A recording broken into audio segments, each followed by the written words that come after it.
Have you ever had a hater? I know what you're thinking. Girl, doesn't everybody have haters? And you're right.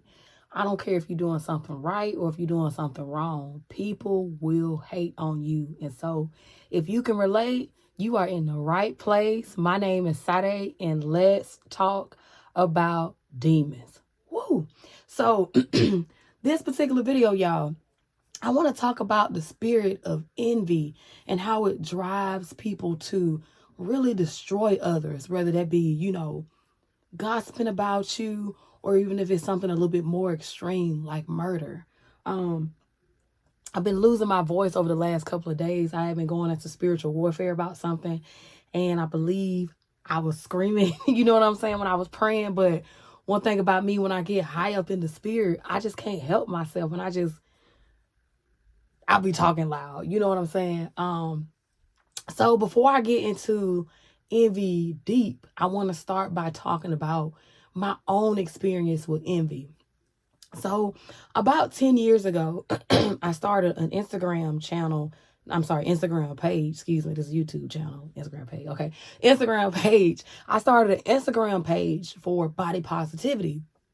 And the page was called Cool Fat Chick. I no longer have the page. Well, I have the page, but I kind of changed the name and stuff like that and stopped really posting about body positivity. But I started this page, Cool Fat Chick, y'all.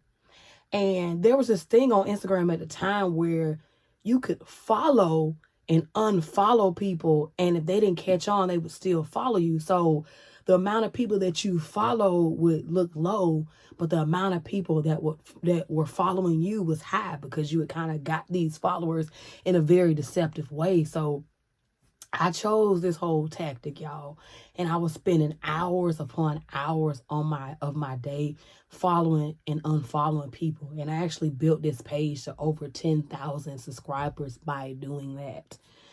Whew, very deceptive. But let's get into envy.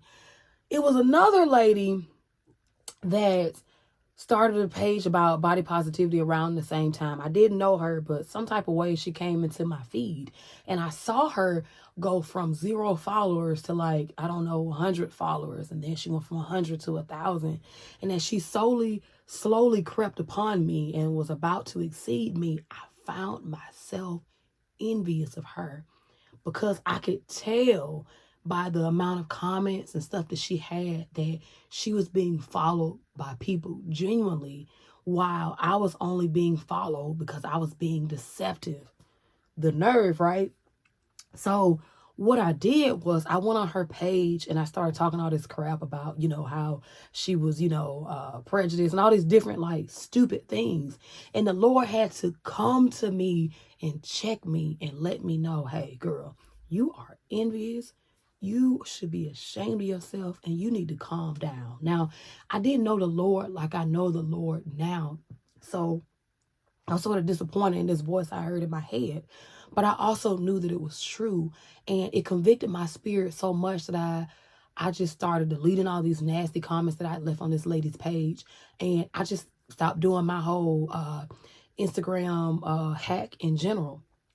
And I said all this to say that people are envious sometimes of the fact that you're genuine. All right. So let's take it to the Bible, because, of course, I got to take it to the Bible. So in Matthew 27, as Jesus was facing trial before Pilate, right, the Roman governor at that time, and verses 17 and 18, I'm reading the New Living Translation. It says, as the crowds gathered before Pilate's house that morning, he asked him, which one do you want me to release to you, Barabbas or Jesus, who is called the Messiah?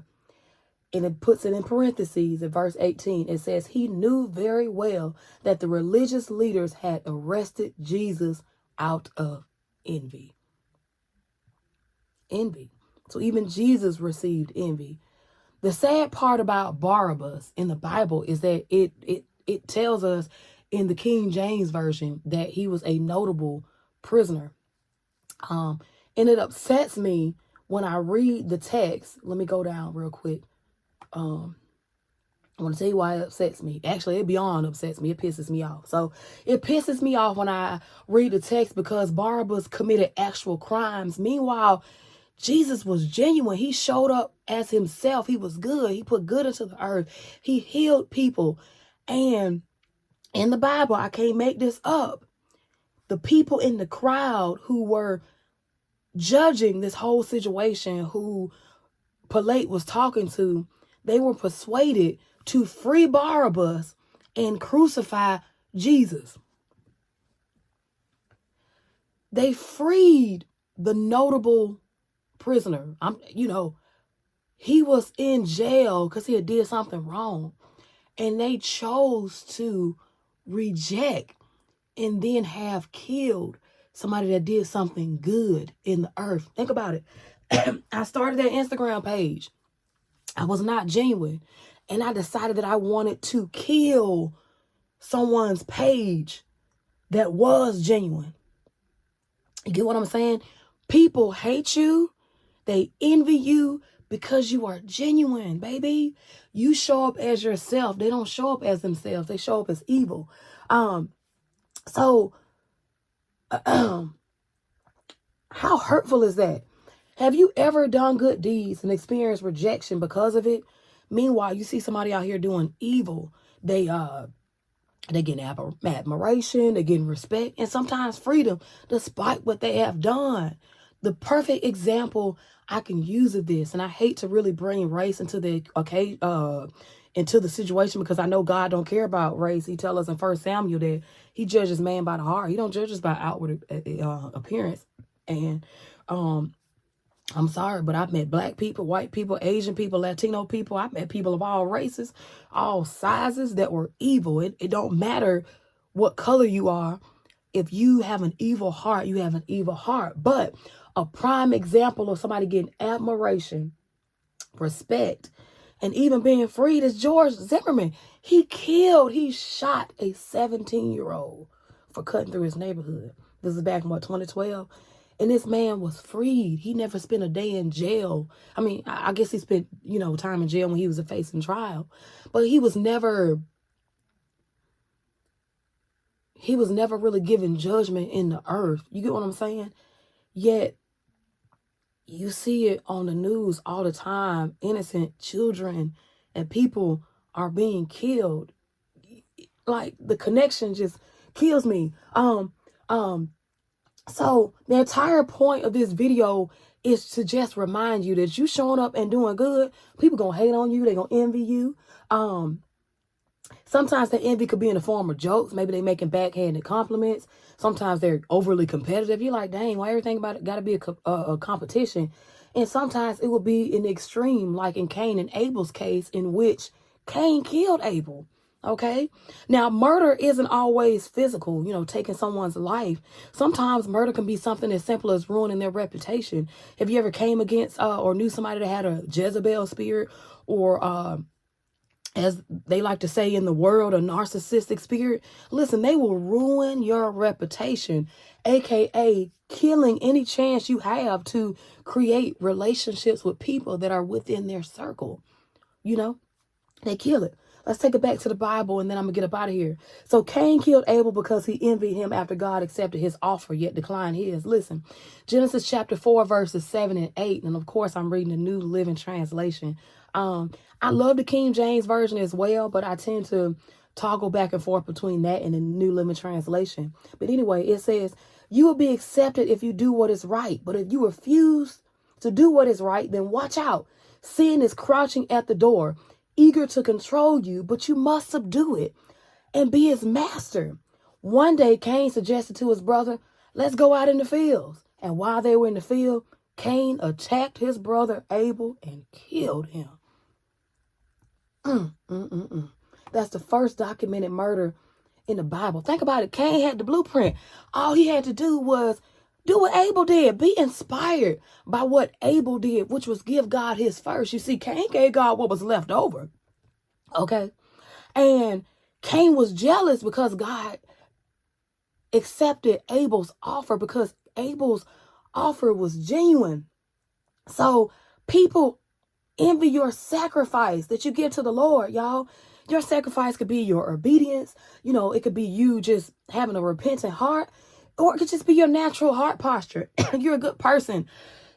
You have good character. You're not a gossip.